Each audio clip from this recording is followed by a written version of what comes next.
আজকে সকালে কাজে বেরিয়ে আমি পৌঁছে গেছিলাম এক কুকুরের নগরীতে, যেখানে পুরো শহরটিকে কবজা করে রেখেছে একদল কুকুর মিলে।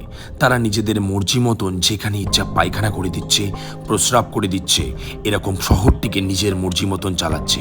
কুকুরগুলো এত খতরনাক হয়ে গেছে যে তারা ক্যারাটে স্টাইল থেকে শুরু করে বাংলা স্টাইল সব কিছুই শিখে গেছে। তারা রাস্তায় পাহারাদার রেখেছে নিজেদের জন্য। এ তো এক গুন্ডা রাজ চলছে দেখে মনে হচ্ছে। কিছু কুকুর দখল করে নিয়েছে মানুষের বানানো মাংসের দোকান এবং মাছের দোকান। সেখানে তারা নিজেদের মতন দেদার ব্যবসা চালাচ্ছে। আমাকে দেখা মাত্রই কুকুর দলের মুখপাত্র লজ্জায় ভ্যানের তলায় লুকিয়ে গেল। তাদের অত্যাচার এতটাই বেড়ে গেছে যে পাড়ার খেলার মাঠে কোনো বাচ্চারা খেলতে আসে না, তারা বাড়িতে ভয়ে লুকিয়ে থাকে। দু দলের মধ্যে সংঘর্ষ রোজ বেড়েই চলেছে। আগের দিন কালু ওব্বার পায়ে গুলি লাগে এবং কালু এখন খুঁড়িয়ে হাঁটছে, আর কালুর বউ সুন্দরী সারা রাত জেগে হসপিটালে অপেক্ষা করে। কালু ওব্বার শুধু কুখ্যাত গুন্ডা নয়, তার প্রত্যেকটা পাড়ায় দুটো তিনটে করে বউ রয়েছে। এগুলো হলো কালুর দুই বউ, কালী আর কালিষ্টি।